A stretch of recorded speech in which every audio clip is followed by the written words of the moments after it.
care of that wife of yours.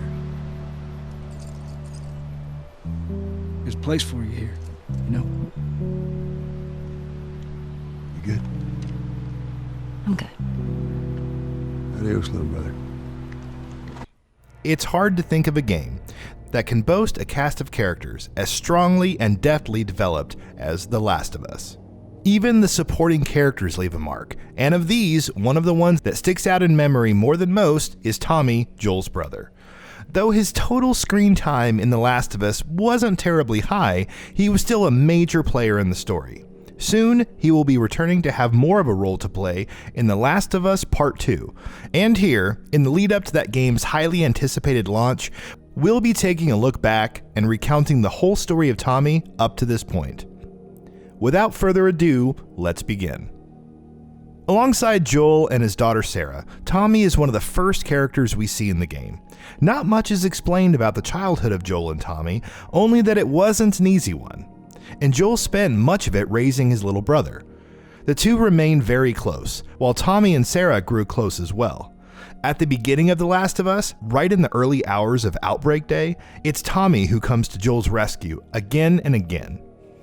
Initially, while Joel is gunning down his neighbor, who's now infected, Tommy drives up to their house in a hurry. He picks up his brother and his brother's daughter, and the three of them drive away looking to get out of town. That plan doesn't work out, and they quickly get caught in the crowds, where chaos erupts when a pack of infected breaks loose. In the ensuing confusion, a vehicle crashes into Tommy's car, forcing the three of them to get out and run on foot. Sarah, whose foot was injured in the car crash, finds she can't run, which means Joel has to carry her while Tommy protects the two of them with his gun. Things continue to spiral out of control around them, with infected running loose, but they manage to make it through the mayhem somehow. They find themselves in a building where Tommy is holding a door closed against an oncoming group of infected outside. He tells Joel to take Sarah and run ahead, telling him that he would hold the infected back and then outrun them once Joel and Sarah were far away.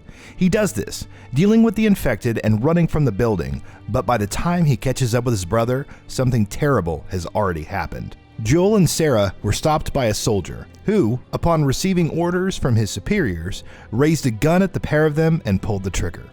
Joel flung Sarah away and dived away himself. The soldier advanced on him, ready to pull the trigger to kill him, which was when, just in the nick of time, Tommy arrived on the scene. Tommy shoots the soldier in the head, killing him, but the damage has already been done. He sees that Sarah was shot in the soldier's spray of bullets. Joel scrambles to her, cradling her in his arms, but his daughter dies quickly. The Last of Us then skips ahead 20 years, and when the story picks up with Joel again, Tommy is nowhere to be seen, and doesn't return for a long while.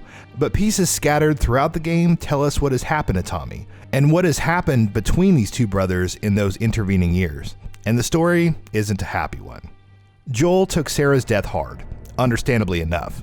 In the years ahead, he grew into a cold, ruthless survivor who didn't care who he robbed or killed. Tommy was haunted by Joel's actions over the years, and ultimately was convinced by Marlene, the leader of a group of insurgents fighting against military tyranny, to join her band of revolutionaries. Joel didn't take this well, and after an ugly argument, the two brothers went their separate ways, and wouldn't see each other again for years. For a while after that, Tommy worked with the Fireflies, but years spent as part of the group showed harsh realities yet again. He grew disillusioned with the way the Fireflies operated, and he left them. Though he left, he did so on good terms with Marlene, telling her before leaving that if she were ever in a tough spot, she could rely on Joel. He eventually made his way to Jackson County, where he met his wife Maria and settled down with her and a group of survivors, turning it into a relatively safe haven. When Joel encounters Tommy in the autumn chapter of The Last of Us, he is seeing his brother for the first time since the two split up years ago and Tommy joined the Fireflies. Having originally set out from the Boston quarantine zone with Tess and Ellie to deliver the latter to a group of Fireflies not too far away, their mission went horribly awry.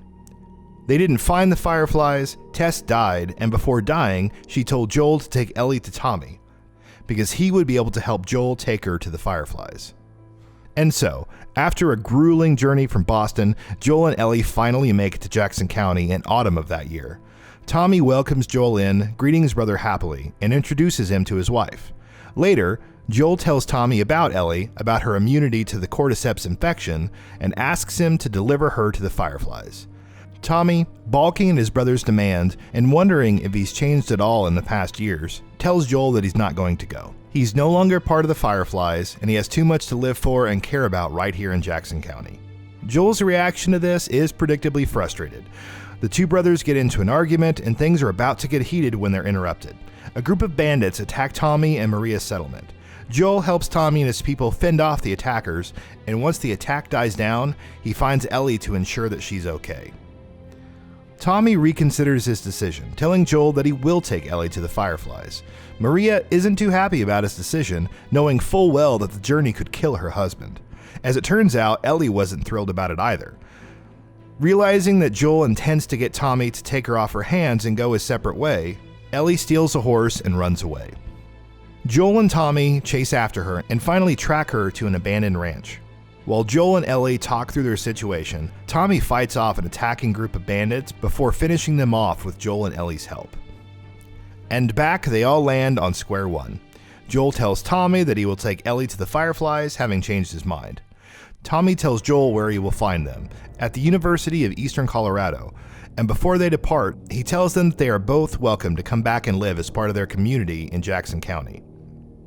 That is the last we see of Tommy in The Last of Us. Joel and Ellie, of course, do not find the Fireflies in the University of Eastern Colorado and have to make it through a lot of ordeals and travel a great deal more before finally finding them in Salt Lake City. Things don't go well there either.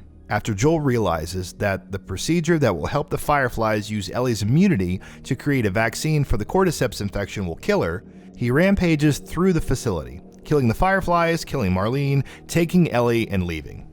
Months later, as The Last of Us ends, Joel and Ellie arrive in Jackson County. When The Last of Us Part 2 kicks off, 5 years after the events of the first game, that's where they will still be. Given how the first game ends, and given that we've already seen him in trailers, we know for a fact that Tommy will be returning in The Last of Us Part 2. How long he will stick around and how big of a role in the story he will have remains to be seen, but we can bet that, at least in the beginning hours of the game, Tommy will be a pretty important presence.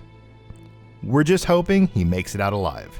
And that wraps it up. If you like what we are doing, please consider subscribing to our channel, and don't forget to switch on the bell notification icon. That way you will never miss out on any of our videos.